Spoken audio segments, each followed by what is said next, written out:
Jumapili iliyopita tuliongelea habari ya mtu aliyeokoka kupambana kufanya kazi. Nakumbuka. Lakini mwaka huu nilisema tunatembea na neno moja, kuongezeka ama kupanuka. Tunatembea na kitabu kinaitwa kitabu cha Mwanzo sura ya ngapi? Sura ya pili. Mwanzo sura ya ngapi? Niambia hapo pili ngapi? Mwanzo Yesu anaanza kufundisha mambo ya kupanuka upaoni. So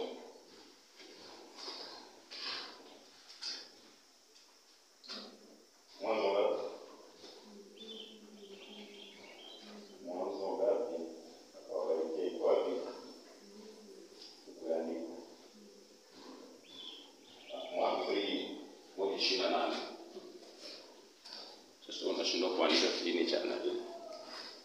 Mwanzo 20:8 ambayo inasema Mungu alipomuumba mwanamke na mwanamume akawabarikia, akawaambia zaeni mkaongezeke, mkaijaze nchi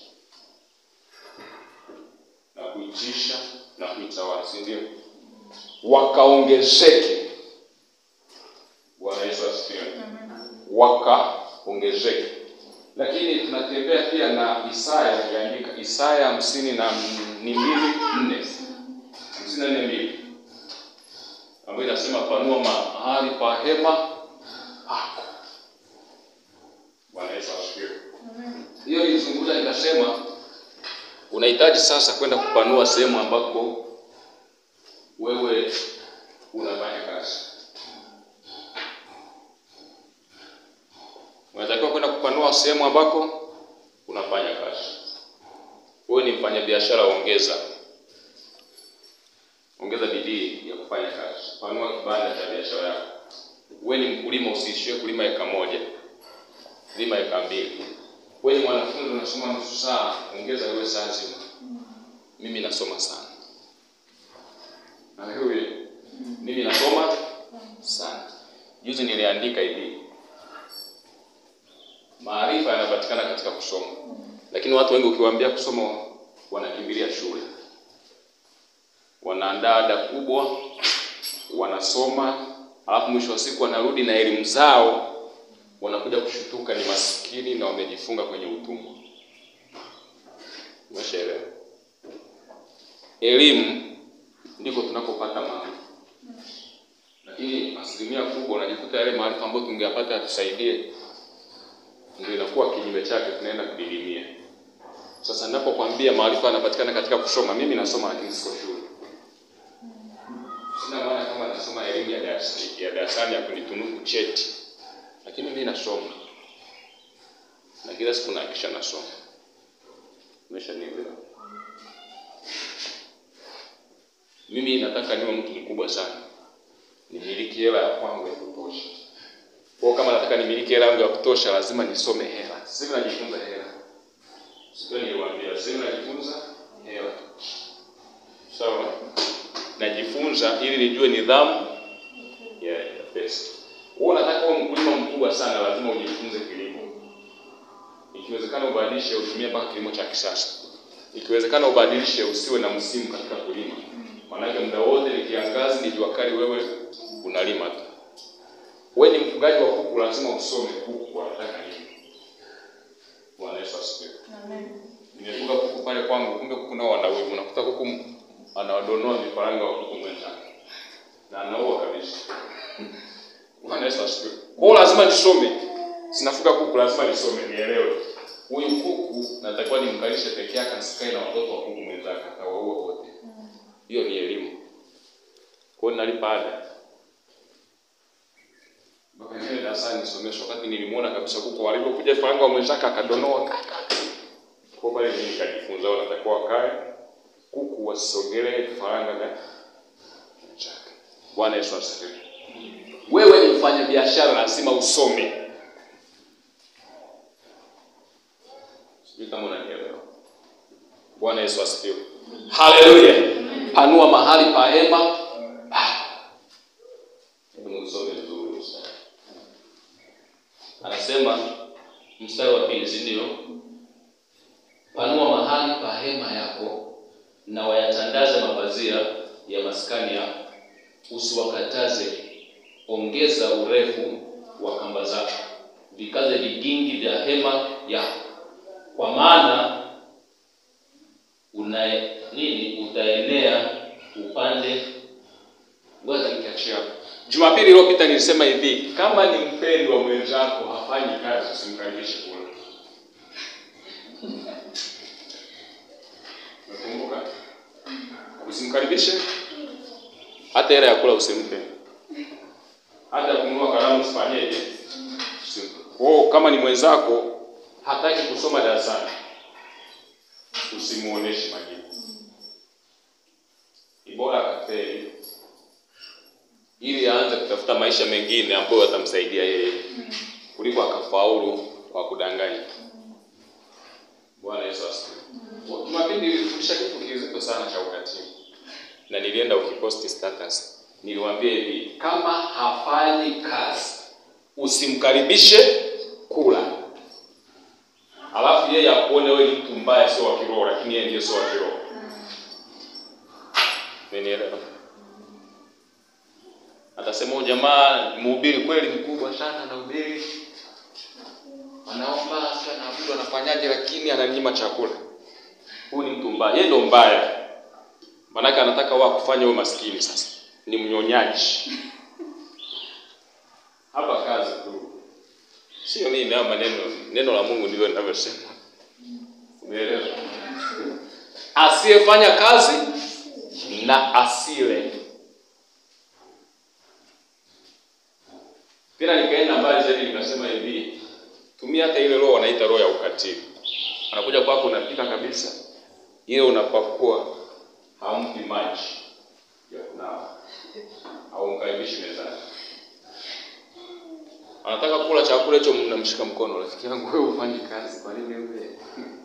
Na nikasema hivi, siku ambayo utajiona hujafanya kazi ni bora usile tu, kwa sababu unatengeneza umaskini. Bwana Yesu asifiwe. Hujafanya kazi unakula, je, unakula nini? Hujafanya kazi unakula nini? Na unapokula vile hukuwahi kuvitengeneza mapema kwamba mimi nilitengeneza jana leo ndo nakula. Hapana. Yaani wewe upo tu. Kwa hiyo unapokula manake unatengeneza umaskini baadaye, kwa sababu utajikuta una vitu vingi ambavyo unavihitaji. Compensations unajua. Fika sehemu kabla ile Jumapili nilikuwa nimeandika chakula ni matokeo ya jasho. Chakula ni matokeo ya jasho. Sasa ni hivi. Unapojikuta wewe unakula bila kutoa jasho, akili yako ndani yako ujijengee mtazamo huu kwamba kuna siku ambayo utatoa jasho sana. Umeelewa? Unapokula bila kutoa jasho, maana yake unatengeneza maisha baadaye ambayo utakuja kutoa jasho sana. Haleluya. Amen. Umeshaelewa lakini Mkristo na kazi. Maana tumefika sehemu tumedanganyana tu, tukichukua Biblia tukasoma, Mungu amekutubariki. Atakuza Mungu Baba. Alitubariki baraka zote za roho katika ulimwengu wa roho ndani ya Kristo Yesu. Waefeso 1:3. Ukisha kushika ile mimi nimebarikiwa Bwana. Ingia mbele za Mungu. Mungu anibariki. Sasa kuna kazi tena ambayo unatakiwa ufanye kuhamisha zile baraka ambazo Mungu amekubariki ili ziingie, zionekane na uanze kufanya. Ndio maana nakwambia huu mwaka Bwana tunatembea kwa matendo, sio na dharia tena. Kwa yakuwe yote ambayo ulifundishwa ama uliyakariri. Unafika sehemu unaomba miaka nenda huko. Unaomba waombe lakini chakula wanapata, magari wanamiliki, nyumba nzuri wanazo. Ni namna ambavyo una cultivate mwenyewe. Kuna mtu mmoja alikuwa anafundisha kila kitu unachokihitaji kiko ndani yako, maana yake unaweza ukakicultivate. Tumia neno cultivation. So cultivate sijui kwa Kiswahili wanahitaji. Inaitwa it's like to make something happen, si ndio? Sasa mimi Kiswahili sijui kuingizaje kwa Kiswahili, lakini anasema unahitaji mke mzuri mwema unaweza ukamcultivate mwenyewe. Unahitaji mali nzuri unaweza ukacultivate mwenyewe, ukatengeneza mwenyewe. Bwana Yesu asifiwe. Sasa asubuhi nimeamka, ninatafakari ule mstari, akamuumba mtu akampeleka akapanda bustani mashariki mwa Edeni, akamweka akamwambia ailime na kuitunza. Sasa bustani ile nikakumbuka pale, yaani ni udongo, si ndio? Hapo nikakumbuka Mungu akamuumba mtu kwa mavumbi, akamfinyanga na akamweka. Kwa huu mwili ni sawa sawa na ule udongo pale. Hapo nikaanza kutafakari, kumbe hata mimi naweza nikacultivate mwili wangu. Umeshanielewa? Lakini yaani mimi naweza mwili wangu si kama vile niambia niende nikalime ile ardhi sijui bustani na kuitunza. Kumbe hata mwili wangu naweza nikaulima mimi. Si ni kule rongo ndo, si ni ile. Bwana Yesu asifiwe. Hallelujah. The way ama namna ambavyo unakaa wewe ndio matokeo ya maisha yako ya baadaye. Na Mungu haingilii mtu maamuzi yake. Hiyo nakupa. Kama ni hivyo Mungu angeenda kumzuia Adamu na Eva wasile tunda. Kwa nafikiri Mungu alikuwa aone au alikuwa ajui kwamba wanaenda kule. Lakini Mungu anahitaji aone watu ambao wameamua kufanya. Siku moja nimewahi kuongea hapa, Mungu anahitaji aone watu ambao wameamua kufanya na wako tayari kufanya. Nilisema hapa au nilisema kule chini? Esika kama sio hapa kule chini. Mungu anahitaji wale watu ambao wako tayari kufanya ili aanze kufanya nao kazi kwa sababu wako tayari. Asije akawaleta watu ambao hawako tayari kufanya alafu wakaja kumwaibisha mbele ya safari. Hata wewe kama uko makini utatamani kufanya kazi na mtu ambaye yuko tayari kufanya kazi. Ili baadaye usije kama umemweka na umemsifia Bwana na fulani anafanya kazi vizuri, mwisho wa siku akakuaibisha. Bwana Yesu asifiwe. Kwa watu ambao hawako tayari kufanya, Mungu anaja nao. Bwana Yesu asifiwe. Haufanyi kazi sasa Mkristo na kazi. Mkristo ni zaidi ya kuitwa mlokole. Bwana Yesu asifiwe. Mkristo ni zaidi ya kuitwa mlokole. Maana yake Mkristo ni mfuasi wa Kristo. Mwana CCM ni mwanachama wa CCM ambaye ana vigezo na masharti yanayomfanya yeye aitwe mwana CCM. Kitu cha kwanza, amejiandikisha ndani ya chama. Kitu cha pili, ana kadi ya wanachama. Bwana Yesu asifiwe. Sasa mimi ni mwana CCM ambaye sina kadi ya chama. Nimewahi kuwa na kadi ya chama, sijui iendaga wapi. Bwana Yesu asifiwe. Wasi kwa kuuliza nilijiandikisha, sikwenda kuichukua. Kwa mimi ni mwana CCM ambaye ni bandia. Kwa sababu nikitafutwa kwenye orodha ya wana CCM siwezi kuonekana. Kwa ni vigumu sana mimi kwenda nasema mimi mwana CCM. Lakini pia huyu mwana CCM anatakiwa, kama ni michango yote ametimiza, kila mwaka anatoa. Mikutano lazima ahudhurie. Lazima awe na ushirika na wale wanachama wenzake. Bwana Yesu asifiwe. Huyo ni mwana CCM. Ukimtafuta mtu anaishi Maege utakuta yuko kwenye daftari la orodha la wana Maege. Umenielewa? Ukimtafuta mtu ambaye ameajiriwa anafahamika kuanzia TAMISEMI mpaka huko chini. Kwa hiyo tukiingiza tu jina lako linasoma. Sasa tukiingiza jina lako lisisome, wewe sio mwana sehemu ile. Sasa Mkristo manake ni mfuasi wa Kristo ambaye ameiawi na kuamua kutoka ndani yake kwamba mimi nimekubali kuanzia leo kumfuata Kristo na kuwa mfuasi wake. Sasa unapokuwa mfuasi wa mtu, hautembei ama kumfuata mtu alafu ufike sehemu useme mimi nimeacha kumfuata. Maana tunapoacha kumfuata yule unayemfuata, tayari wewe sio mshirika wake. Kwa hiyo Mkristo ni mshirika wa Kristo ambaye ana vigezo na masharti na ametimiza kanuni zote za kuitwa Mkristo ama kuitwa mfuasi wa Kristo. Bwana Yesu asifiwe. Kitu cha kwanza, lazima huyu awe ameamini ndani yake ya kwamba Yesu ni Bwana. Bwana Yesu asifiwe. Ni kwamba Mungu alimfufua kutoka katika wafu. Huyo amekubali na ametamka kwamba mimi nimekubali. Huyo anaanza kuitwa Mkristo. Na unajua neno Kristo lilikoanzia? Wanafunzi wa Yesu Kristo ndio lilianzia pale Antiokia, kipindi cha Matendo ya Mitume. Kwa watu wakawa wanawaita wale wa Kristo, yani wale watu ni wa Kristo, yani ni miliki ya nani? Ya Kristo. Kwa mtu mmoja ananiambia, anasema Elia Mtishibi. Tishibi ilikuwa ni eneo alipoishi. Watu wakawa wanasema Elia wa Tishibi. Elia wa Tishibi. Kwa hiyo kaja Elia Mtishibi. Au Benjamin Muha. Sawa. Bwana Yesu asifiwe. Haleluya. Kwa wakaanza kuitwa Wakristo kwa sababu walionyesha zile tabia na mienendo ya nini? Ya Kristo waliokuwa nayo. Wale ni Wakristo wale. Unaona tu. Wale ni Wakristo. Wale ni Waislamu wanavaa kanzu tu. Kwa hiyo ule mwenendo wako unakutambulisha kwamba hawa ni arasisi. Kama tu akapigana nini? Huyu ni sister. Kwa hiyo unahitaji kuangaika tu kutana mtu unamwelewa. Huyu mlokole huyu bwana. Huyu si mlokole tu.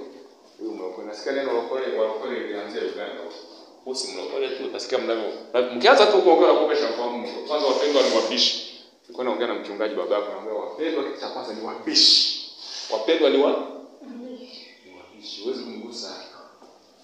Hata kuua, yaani hata ni wabishi. Sisi ni wabishi kweli. Bwana Yesu asifiwe. Haleluya. Kwa huyu ni Mkristo ambaye ni mfuasi wa Kristo.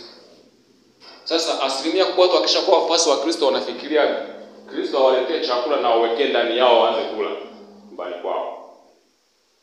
Na wengine wanatumia maombi kama mbadala wa kazi. Mimi nikishaomba ninafundisha vitu kwa sababu vingine nilisema Jumapili, mengine nimeyapitia. Unakaa tu naomba unasema Mungu nahitaji chakula. Mungu nahitaji kazi. Alafu utafuta kazi. Kazi haiji kweli na umeomba. Wenzako waombe wanatafuta kazi na kazi inaingia. Mbele. Wenzako huwa hawasomi au hawaingia hata kanisani kule. Wala waombe Mungu tusaidie tufaulu. Alafu kwenye mtihani wa kwanza. Wewe kila siku tu maombi unalia hapa unafunga. Hujatimiza kanuni. Hujatimiza ni bora ungetimiza kanuni ya mengine yakafuata. Mwambie Mungu mimi nimesoma kweli. Kila siku darasani mimi niko mwalimu anafundisha nipo. Nimerudia kila alichonifundisha, nimeweka kichwani. Nimetumia muda wangu mwingi kwa nina haki ya kufaulu mtihani. Yaani hapo nabadilisha sura kwa kama Yakobo. Mimi sikuachia. Yaani sikuachia.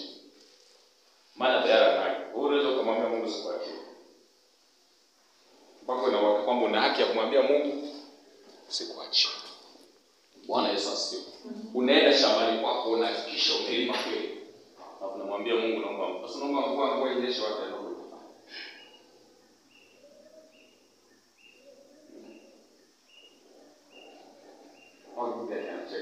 Wewe hujapanda unaomba mvua. Maana unaombea wengine wavune tu.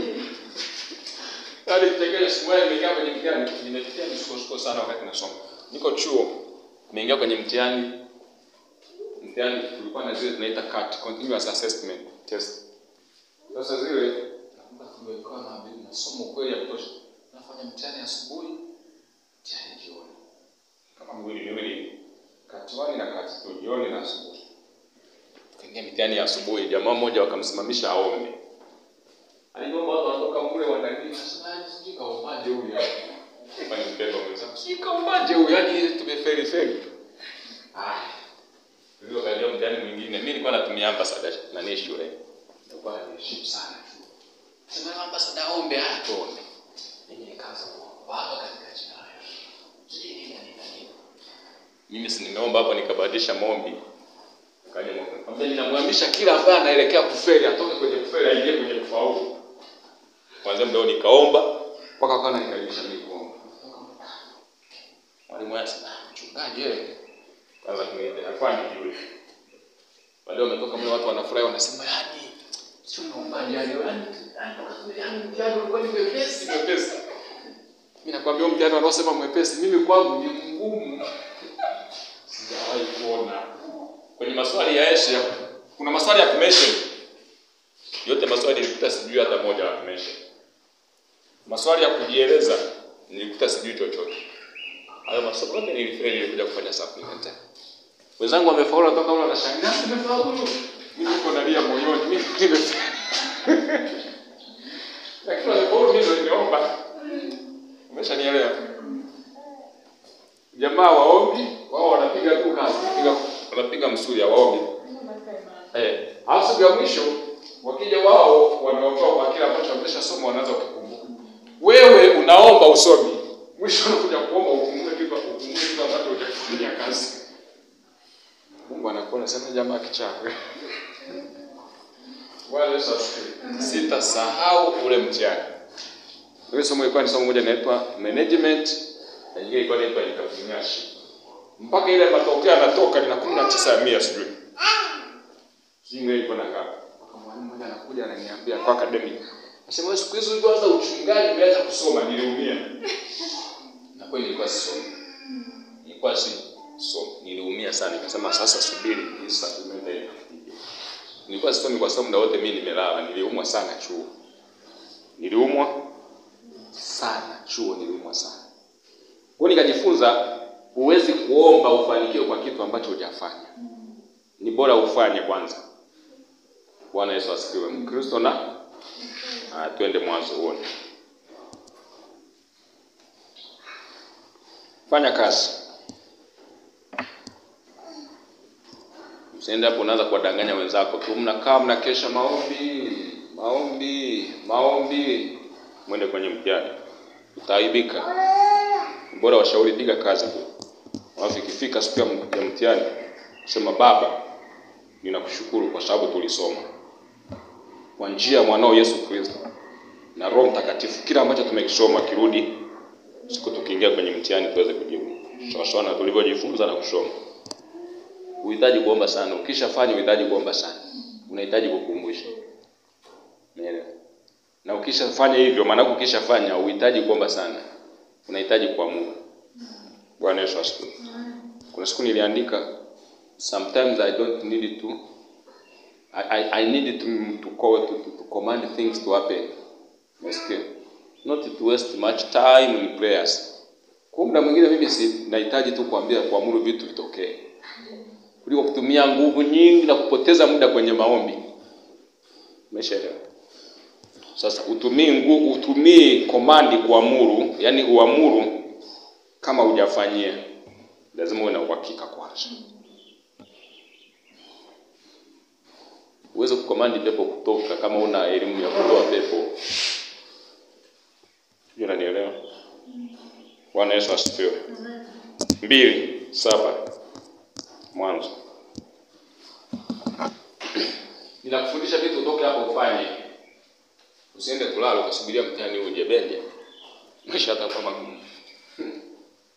Maisha yatakuwa magumu sana na utamlaumu Mungu wako, utamwambia Mungu mimi unipende. Mungu atakushangaa. Bwana Mungu akamfanya mtu kwa mavumbi ya ardhi, akampulizia puani pumzi ya uhai, mtu akawa nafsi hai. Bwana Mungu akapanda bustani upande wa mashariki wa Edeni, akamweka ndani yake huyo mtu aliyemfanya. Turuke huo mstari wa 9. Twende mpaka wa 15. Bwana Mungu akamtoa huyo mtu akamweka katika bustani ya Edeni ailime na kuitunza. Kwa mara ya kwanza Mungu anamwambia mtu afanye kazi. Mungu anamwambia mtu afanye kazi. Kwa mara ya kwanza Mungu anamwambia mtu afanye, akamchukua yule mtu akamweka katika bustani ya Edeni akamwambia ailime na kuitunza. Akampa kazi. Ailime na kufanyaje? Na kuitunza ni kazi. Bwana Yesu asifiwe. Sasa kumbuka ile bustani, ndani ya bustani kesha panda matunda, miti ya matunda.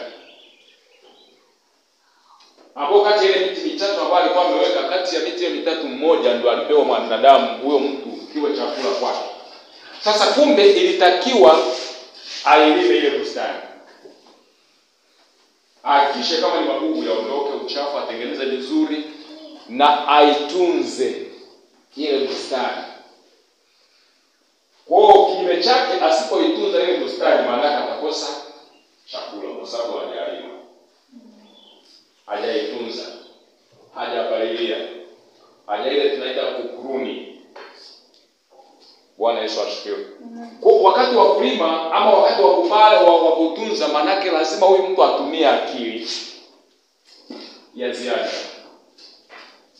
Je, naitunzaje? Je, nailimaje? Bwana Yesu asifiwe. Ukiingia shambani kwako unalimaje? Unatafuta akili ya kuweza kufanikiwa kulima na kuvuna vizuri. Nililima karanga kwangu wakati wa kiangazi pale chini, nikawa namwagilia ili nivune. Sawa? Kwa nini ukaamua tulima mchicha pale tukawa tunaweka mpaka na mbolea tunamwagilia. Ile ni akili ambayo tuliiweka tukaitumia kwamba ili tuweze kuvuna vizuri lazima tuweke mbolea. Lakini sio kuweka tu mbolea, lazima tumwagilie. Umeshaelewa? Unahitaji kukamua maziwa sana ili unatubebea hapa, kila mmoja unampa chupa moja moja, unanielewa? Lazima ulishe sana. Kwa hiyo unawatafutia wanyama wako sehemu ambapo wanaweza wakala wakashiba.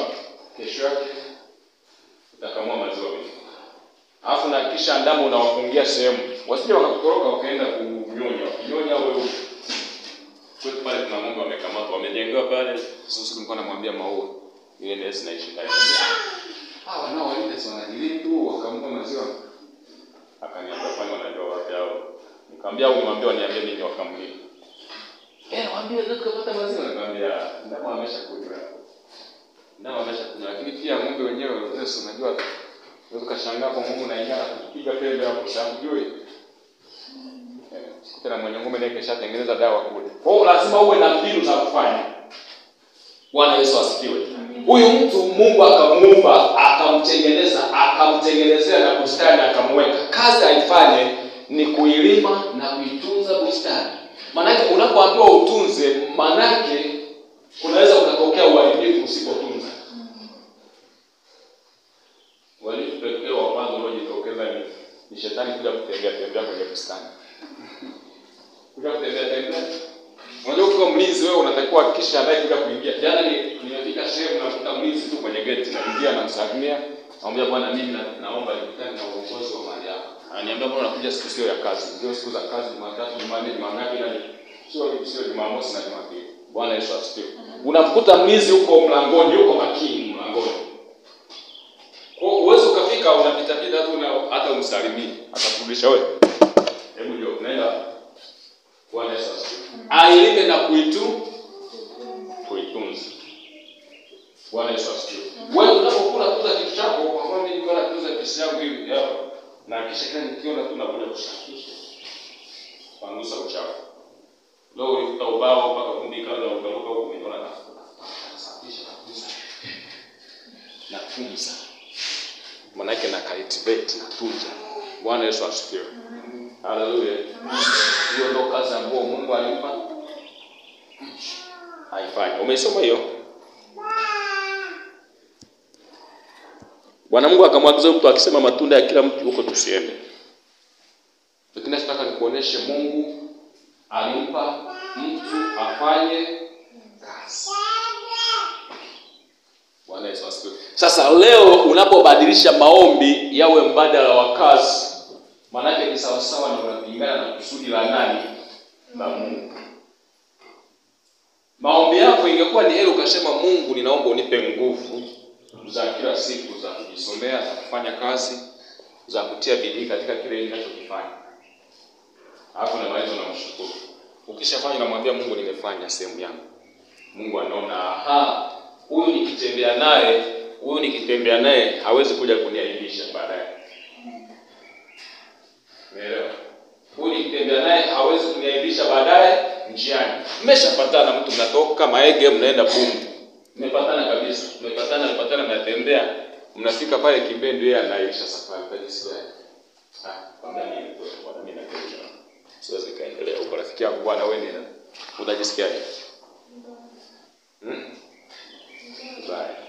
Kwa Mungu anataka atembee na wewe ukisha kuwa tayari fanya kazi.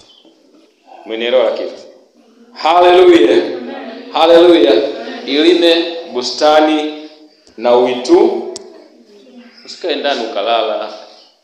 Mvua zinanyesha huko tu ndani umelala. Tia bidii katika kazi. Bwana Yesu asifiwe. Pambana. Kama wewe ni mwalimu fundisha kwa bidii na kwa makini. Haleluya. Haleluya watu wa Mungu. Hebu tufungue Wathesalonike wa pili ile. Hii ni kuchape vizuri hapo niondoke.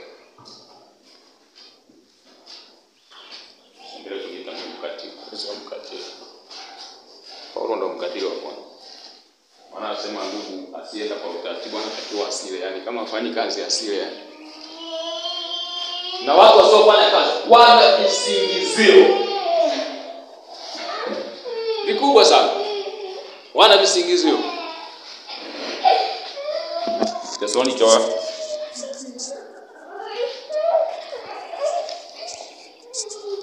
Wathesalonike wa pili sura nisema ya 3 mstari wa 10. Hivi au nimekosea? Wathesalonike wa sura ya 3 mstari wa 10. Ngoja tuanze hapo juu. Tuanze mstari wa kwanza usikie. Hatimaye ndugu tuombeeni neno la Bwana liendelee na kutukuzwa vile vile kama ilivyo kwenu. Tukaokolewe na watu wasio na haki wabaya, maana si wote walio na imani, lakini Bwana ni mwaminifu, atakayewafanya imara na kuwalinda na yule mwovu. Nasi tumemtumaini Bwana kwa mambo yenu, kwamba mnayafanya tuliyowaagiza, tena kwamba mtayafanya. Bwana waongoze mioyo yenu mpate pendo la Mungu na saburi ya Kristo. Ndugu twawaagiza katika jina la Bwana Yesu Kristo, jitengeni nafsi zenu na kila ndugu aendaye bila utaratibu. Kila ndugu aendaye bila. Ukisikia ndugu unajua ndugu ni mtu ambaye mmezaliwa tumbo moja. Huyu ni ndugu yangu. Sasa ukisema huyu ni ndugu yangu watu wanaanza kuuliza, baba yako na mama yako ni mmoja? Unataka wafahamu ndugu wenu umesababishwa na nini, si ndio? Unataka wafahamu ndugu wenu umesababishwa?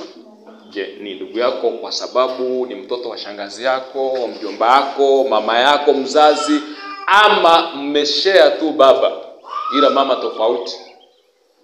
Au baba tofauti mama mmoja? Watu wanataka wafahamu. Sasa yeye anasema jitengeni na kila ndugu ambaye haendi kwa utaratibu, wala kwa kufuata mapokeo mliopokea kwetu, yale tuliowafundisha. Yani yeye hayafuati.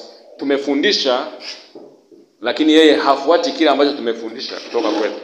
Maana yake huyo ndugu jitengeni nafsi zenu na yeye. Yani maana yake uwe makini na huyu mtu. Umeshaelewa? Mwajua wenyewe jinsi iwapasavyo kutufuata, kwa sababu hatukwenda bila utaratibu kwenu. Huyu Paulo alikuwa ni mtumishi wa Mungu mkubwa sana. Amemtumikia Kristo sana. Anasema ninyi tumewafundisha na mnatakiwa mfuate yale ambayo tumewafundisha, kwa sababu hata sisi wenyewe kwenu hatukwenda bila utaratibu. Kwenu hatukwenda bila utaratibu. Sasa kutokwenda bila utaratibu kwa Paulo, kwa wale watu waliokuwa anawaongoza, maana yake wafuate kielelezo. Umeshanielewa? Wala hatukula chakula kwa mtu yeyote bure. Umeshaelewa? Hatukula chakula kwa mtu yeyote bure. Jamani, msininyime chakula lakini. Mwezi ukifika bwana mnitegemezega na mimi nipate nauli ya kupanda mlima wa Maege, si ndio? Napata shida kweli.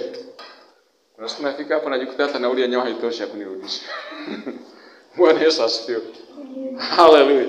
Paulo anasema hatukula chakula kwenu bure. Umeshanielewa? Bali kwa taabu na masumbufu. Usiku na mchana tulitenda kazi. ili tusimlemee mtu wa kwenu awaye yote. Si kwamba hatuna amri, lakini makusudi tufanye nafsi zetu kuwa kielelezo kwenu, mtufuate. Si kwamba hawakuwa na amri ya kula chakula chao. Maana kuna siku Paulo aliwahi kuambia Wakorintho, anasema, Wakorintho, sisi tumewapandia vya rohoni, inakuwaje ninyi mkitupandia vya mwilini? Maana yake ni nini? Mimi nimefika hapa nimehubiri neno la Mungu, nimewafundisha, na wengine nimewaombea baraka, na wengine mapepo yamekimbia. Kwani ninyi mkinichangia 500 ya kunywa maji kuna shida? Ndicho kitu alimaanisha Paulo. Tumewapandia vya rohoni, sasa kwenu ni tabu ipi na sisi mkitufanyia vya mwilini? Ama ukanitengenezea chumba na mimi nikapumzika kwako. Lakini hapa anawaambia tumefanya hivyo si kwamba hatuna amri, ila tuwe kielezo kwenu, kwa kuwa hata wakati ule tulipokuwapo kwenu tuliwaagiza neno hili, kwamba ikiwa mtu hataki kufanya kazi basi asile chakula. Ikiwa mtu hataki kufanya kazi basi asile chakula. Maana tuwasikia kwamba wako watu kwenu waendao bila utaratibu, hawana shughuli zao wenyewe, lakini wanajishughulisha na mambo ya wengine. Basi tuwaagiza hao na kuwaonya katika Bwana Yesu Kristo watende kazi kwa utulivu na kula chakula chao wenyewe. Watende kazi kwa utulivu na kula chakula chao wenyewe. Sije kwangu kula kama kazi. Sababu niambia na umo. Au mkono umevunjika. Mwaka huu mimi niko mkatili. Bwana Yesu asifiwe. Mwaka huu niko mkatili. Yaani kufanya kazi. Niliwaambia katika sehemu mtanionyesha mnafanya kazi wapi. Shamba lako utanionyesha kabisa. Wewe na utanionyesha mifugo na ufuga bila shida. Sasa wewe unakuja unanionyesha wa mwenzako, nataka nikute maziwa kweli madumu na kunywa. Unajua awe kufanya kazi.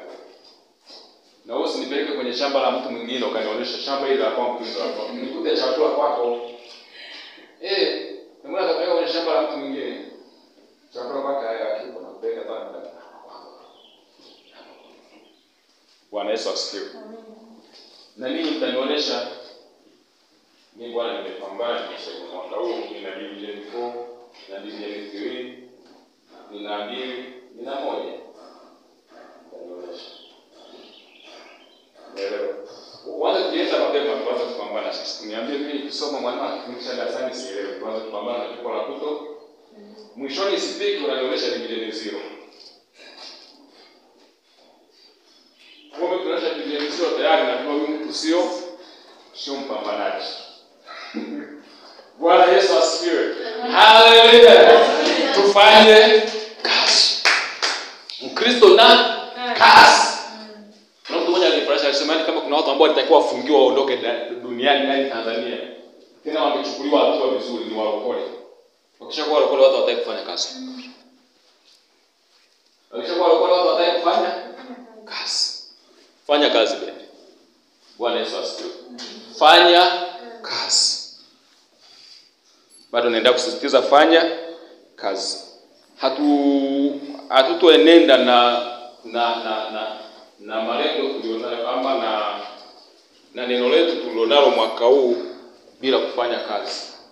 Mimi niliwaambia Jumapili iliyopita natumika pale Nyangati, lakini kutoka nafanya kazi. Nafanya yaani naweka mbinu sana, naanza kupanga hivi hela nitazimiliki. Je, nikisha kuwa na hela nitumie ile namna gani? Umeelewa? Niliwaambia Jumapili kama niliwaambia, fuatilia maskini wengi. Maskini wanashikera sana kuliko matajiri. Ulikuwa unajua? Ni mwajiri kwenye status moja na pia ananiuza. Kivipi? Namwambia kuanzia leo chukua karatasi, daftari, chukua na kalamu. Anza kuandika kila hela inayoingia kwako na kutoka kwako. Alafu mwisho wa mwezi utakuwa umejua kivipi. Bwana Yesu asifiwe. Maskini wanashikera sana kuliko matajiri. Na usipokuwa na nidhamu ya hela, uwezo kukamiliki hela. Hela wewe na kawaida inakuja kwako na inahitaji nidhamu. Ikiwa unaona nidhamu, naondoka. Sasa kuna watu ambao wana akili ya kuchota hela kutoka kwako. Umeelewa? Kuchota hela kutoka.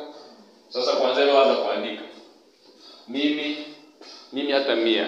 Juzi nilikuwa namchekesha Maua. Nilinunua dawa la bungu 300 vidonge 9. Aliyenirudishia kwamba anipa 200. Ngamba wewe unaenda kudai 100 yako.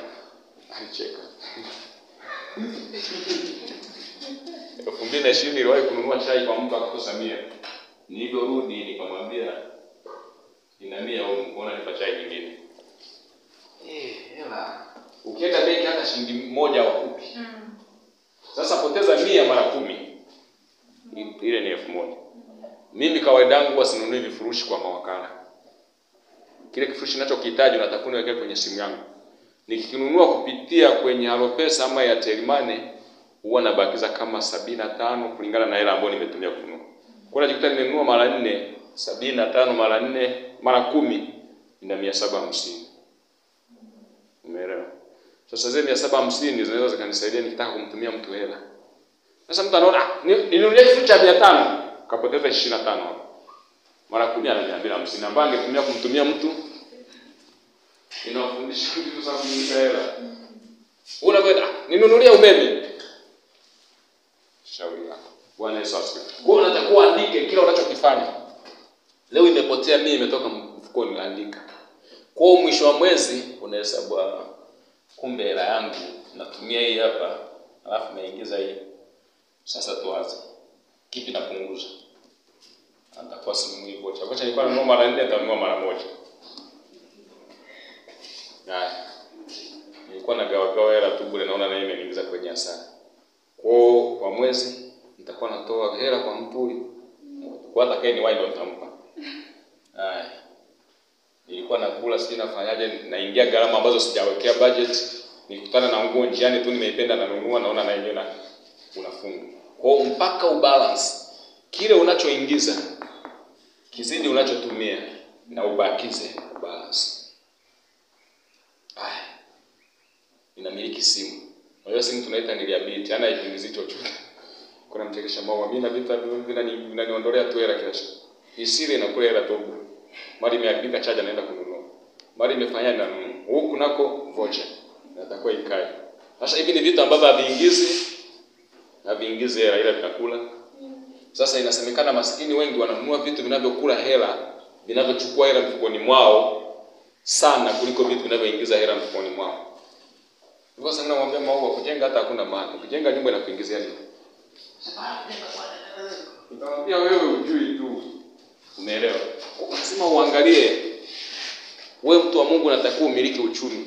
Lakini Mungu amekupa hela nyingi sana na wakati mwingine unafanya kazi sana. Lakini ujinga unakuja kwenye matumizi. Unatumia kwenye budget ambayo hujapanga. Unafika sehemu tunaona kitu kimekuwa kizuri. Hiki lazima niondoke nacho. Utakufa maskini. Bwana Yesu asifiwe. Haleluya.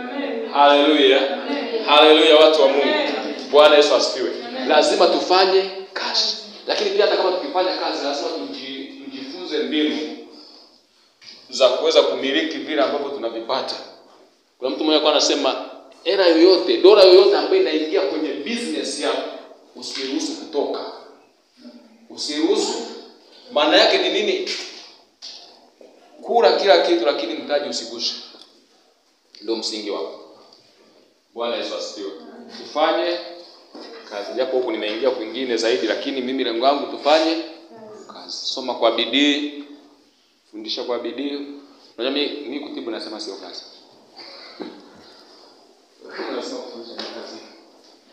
Nimepambana na wachungaji wengi sana mpaka watangi. Mimi nifundisha kutibu sioni naingiziwa chochote kipi. Kwa sababu mimi mshahara nao pokea wote uko calculated. Kuna tu hela ya kula kila siku ishe. Na tu hela ya kula kila siku ina mke, ina watoto, baba anaumwa. Atahitaji nimtumie pia. Kuna msiba nyumbani, atakuwa nitume. Mama anaumwa, ndio mama anataka kwenda shule. Mjomba sijui ni wote wanaangalia kwenye hela ambayo nimepewa mwenyewe ile ishi. Unazalisha. Sasa ili niendane na expenditure yangu lazima niingie pembeni nifanye juhudi nyingine aidha nikope. Umeshaelewa? Ama nifanye kazi kwa bidii. Bwana Yesu asifiwe. 2020 niliwahi kusema hivi. Kuna watu tunaishi yani unapambana uishi sawa na wenzako wanavyoishi. Umeelewa? Sasa kama mwenzako anavaa suti, wewe na wewe unapambana uvae suti lakini una uwezo wa kuvaa suti. Sasa ili mfanane unatakiwa uende utafute utumie mbinu mbadala ya kupata ile suti. Kwa hapo mmefanana mmelingana. Alafu mkiendelea unashangaa amekuacha.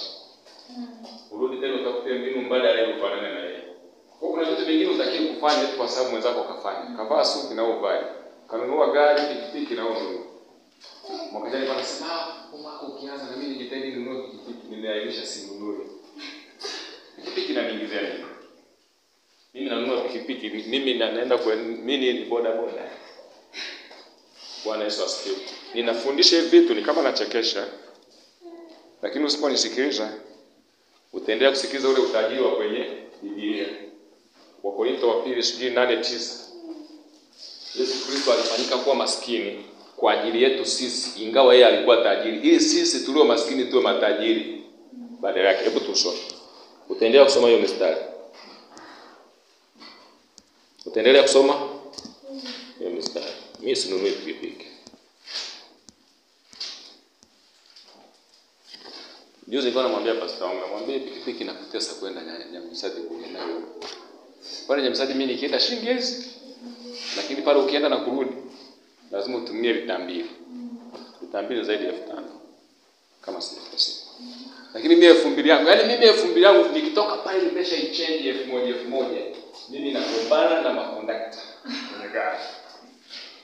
Hiyo sija nitoka Festus jina kuna siku ninatoka mimi Nyamisati nimepanda ile gari yake nikutana nataka kuchomoa nikalipanda. Anaonyesha tu kidogo kwa mchungaji kidogo. Ananiambia abiria watu wanyanja 1,500. Sijui nani kijapanda mchungu 1,000. Kwa sababu gari nimechomoa kwa ajili yangu. Nikamwambia acha story zako wewe. Kwa ajili yangu mimi. Wewe si nimekuta unataka kuchomoa mwenyewe. Kama mtu aweze ashuke, mimi nikashuka. Ninashuka huko roho inaniuma inaniambia sasa hivi gari. Lakini kwa sababu ya ubishi nikasema mimi nashuka. Nitalala hata Nyamisati. Na ilikuwa Jumamosi. Mimi nimetembea tena begi langu mgongoni. Ndio kufika zahanati akasimama. Ila alisimama nikaja tu. Nikaja akaondoa gari. Kama namsaidia mara kwenye mtu la kutoa gari. Nikashangaa gari limesimama naanza kurudi kinyume nyume. Narudi naona ananiita njoo upande. Nikapanda kimoja nimesha hesabu nikienda Nyamisati natumia 2,000 tu. Kwa baadhi ya 2,500 mimi sijui.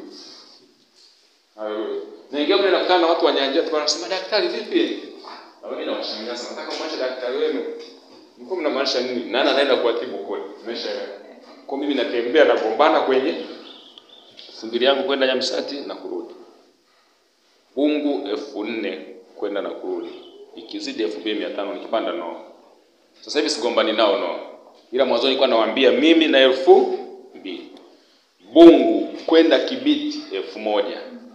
Unabebaga siku nyingine kwa 1,500 kwa mimi 1,000 nimeichange nayo. Nikiona sina change na napanda nimeshakwambia. Umeshanielewa? Kufika ufazi hospitali ya wilaya 500, kwa mimi naigawa 500 mpaka. Umeshaelewa? Bwana Yesu asifiwe. Lazima upunguze baadhi ya sasa sio unafanya kazi kweli unapambana kufanya kazi unafanya kazi lakini kuna watu ambao wanachota hela yako. Wanake wanakudidimiza. Wanakudidimiza. Jana kuna mtu kapigana kwenye gari, konda anapigana na abiria. Kisa sehemu ambako alitakiwa alipe 1,000 yeye analipa 500. Konda anamwambia haiwezekani. Dereva anamwambia hilo eneo smart wanasema shilingi 800. Japokuwa watu wengine wanatoa 500 sawa tunawabeba na nini na abiria wengine wanatoa nauli ambayo ni sawa ni tofauti na nauli ambayo imeandikwa smart tunawapokea. Kwa akawa anamlaumu konda kwa nini amepigana. Amepigana kwa shilingi 500 kuna abiria walikuwa wanataka wapande kama 5 wakupande. Kuna hela kadondosha pale amepigana lakini kisa ngapi? 500. Unaiona 500 na idara ushauri yako. Maana mmejua neema ya Bwana wetu Yesu Kristo jinsi alivyokuwa maskini kwa ajili yenu. Ingawa alikuwa tajiri ili kwamba ninyi mpate kuwa matajiri kwa umaskini wake. Huu mstari utaendelea kusoma huko. Wakorintho wa 2:8-9. Haleluya. Lazima utie bidii. Baraka zote umekwisha barikiwa katika ulimwengu wa roho. Biblia inasema ndani ya Kristo Yesu. Kilichobaki wewe ni kutia bidii, kuzihamisha baraka zitoke kule zilikokuwa zionekane sasa. uanze kuzimiliki. Umeelewa? Biblia inasema kwa maana jinsi Mungu aliupenda ulimwengu hata akamtoa mwanawe wa pekee ili kila mwaminie asipotee bali awe na uzima milele, si ndio? Kwa hiyo dhambi pekee ambayo Mungu amekwisha samehe, natoa mfano. Dhambi pekee ambayo Mungu anamhesabia mtu ambaye hataki kumwamini Yesu, asipomwamini Yesu Kristo, manake amekwisha kuhukumiwa. Mstari wa 18 anasema aaminie hahukumiwi, asiyeamini amekwisha kuhukumiwa. Umeelewa? Kwa Mungu ameusamehe ulimwengu mzima, natoa mfano. Mungu ameusamehe ulimwengu mzima. Kwa kinachobaki ni mtu ambaye hivi Mungu ameusamehe anaingia kwenye mfumo wa msamaha. Umeelewa? Akiingia kwenye mfumo wa msamaha anaanza kuishi maisha ya kusamehewa. Ndio tunamuita Mkristo mlokole. Ni sawa sawa na hizi baraka. Kila mtu ameshabarikiwa. Sasa kuna wajamaa ambao wana akili za kuvuna zile baraka na kuzivuta zionekane. Sisi tunakaa tu nalala, unacheza mambo yako, unaona tu mambo kawaida. Bwana Yesu asifiwe. Kwa hiyo unatakiwa uwe na bidii tena ya kuingia na kuanza kuzimiliki baraka zako kwa kanuni. Bwana Yesu asifiwe. Naomba tusimame. Kwa hiyo siku zinazofuata itabidi nifundishe kanuni moja ya namna ya kufanya. Sasa ile kanuni nitakayofundisha natakiwa nikifundisha hiyo siku uishike na uende uifanye. Hatuhitaji kuomba sana. Hatuhitaji walokole, tunaomba sana kwa sababu hatufanyi kazi. Sasa hatufanyi kazi. Kweli kabisa, hatufanyi kazi. Maombi ya kufunga yakitangazwa kanisani, maombi ya kufunga wewe unakuwa wa kwanza kuingia kuomba kufunga. Kwa sababu unajua maombi yanaweza kanipeleka sehemu. Sina maana usiombe. Lakini unakuja na nia ya uombe ili yale ambayo ulikuwa unayapitia Mungu akuepushe nayo. Wakati mwingine bila kujua ya kwamba yale unayoyapitia wewe mwenyewe ni sababu ya kuyapitia. Sasa ungeondoa sababu ya kuyapitia, usingehitaji kuomba sana. Ungekuja mbele za Mungu kumwambia Mungu, ninakushukuru nimekuja kuabudu maana wewe ni mkuu. Au ungekuwa unaongea mbele za Mungu na sio kuja kumwambia Mungu sina madeni kibao, Mungu sina chakula. Je, Mungu akikuuliza shamba ambalo ulianzisha kulima na ukakomea katikati ulimaanisha nini? Bwana Yesu asifiwe. Amen. Haleluya. Amen. Haleluya watu wa Mungu. Amen. Pigie Bwana makofi ya sifa na utukufu. Nataka tufike sehemu tufundishe ukweli. Tufundishe ukweli kwamba usipofanya kazi kweli utakiwa kula. Mimi utakiwa kula, sikukaribishi kwangu. Yes. Kuna kitabu fulani mgeni siku ya kwanza, ulisha kusoma. Mgeni siku ya kwanza unamkaribisha, mgeni siku ya pili sijui unafanyaje, siku ya tatu unampa jembe, twende shamba. Sawa. Mgeni siku ya tatu, mgeni siku ya ngapi, mpaka siku ya kenda unamfukuza toka kwa nguvu. Maana umekuja kunifilisi. Bwana Yesu asifiwe. Umekuja kunifilisi